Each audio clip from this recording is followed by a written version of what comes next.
আসসালামু আলাইকুম।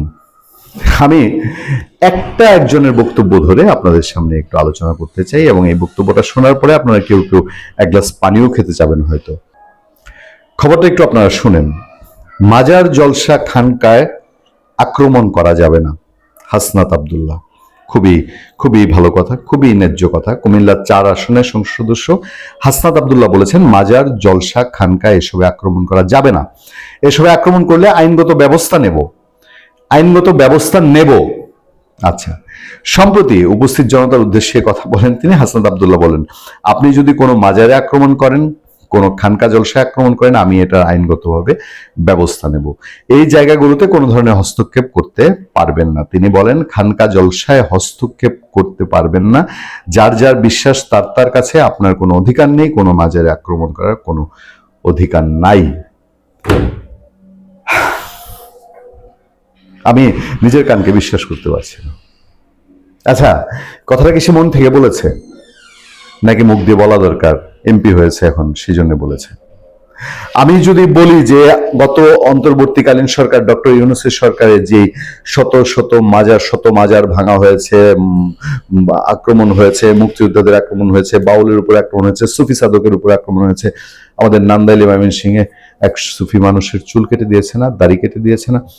নুরাল পাগলার মাজারটায় যা হয়েছে, এই পৃথিবীর ইতিহাসে ন্যাক্কারতম দৃষ্টান্ত স্থাপন হয়েছে নুরাল পাগলার মাজারে, যেটা অকল্পনীয়, অবিশ্বাস্য। এই পৃথিবীতে এত ন্যাক্কারজনক কাজ এটা সেই বর্বর আদিম আমলে হতো। কোথায় ছিল হাসনাত আব্দুল্লাহর এই বয়ান? একটা দিন শুনেছেন? এত যে বকবক করতো, এত যে মাইকে ফেসবুকে তার এই মব বাহিনী নিয়ে, এই যে ঢাকায় হাসপাতাল একবার থ্রেট করলো না, থ্রেট করে হাসপাতাল বন্ধ করে দিতে চাইলো। কিছুই না, সরকারের কিছুই ছিল না, কিন্তু সরকার প্রতিটা জায়গায় ফোন করতো, ইনভলভ হতো, ওসি সাহেবদের হুমকি দিত, চাপে রাখতো, ডিসি সাহেব, ইউনো সাহেবদেরকে। তার এলাকায় গেলে সেই মন্ত্রী, সেই মিনিস্টার এরকম ছিল। কোনোদিন শুনেছেন যে মাজার ভাঙার বিরুদ্ধে এই লোকগুলো একটা শব্দ? কেন হাসনাতই কেন? এদের সাথে এই যে গ্রুপটা, হাসনাত, সার্জিজ, নাহিদ, মাহফুজ, নাসিরউদ্দিন পাটোয়ারি, আক্তার হোসেন, তুষার, এরা কেউ কোনোদিন এরকম ভাবে উদ্যোগী হয়ে বলেছে যে দেশে এভাবে মাজার ভাঙা হচ্ছে, এই মাজার ভাঙতে দেওয়া হবে না, আমরা প্রতিবাদ করব? তো সেকেন্ডের ব্যাপার ছিল, তুড়ি মারলি। এখন তো তার দয়া লাগবে বিএনপির। তার এলাকায় যদি কিছু করতে হয়, তার নিজের এলাকায় নির্বাচিত এমপি কিছু করতে হলে বিএনপির দয়া লাগবে। সেটা আইন আদালত না যে সে বিচার করবে, সে ব্যবস্থা নিবে। তাকে সুপারিশ করতে হবে, পুলিশকে বলতে হবে, র্যাবকে বলতে হবে। সেই দয়া দেখানোর জন্য, এটা কি মায়া কান্না না?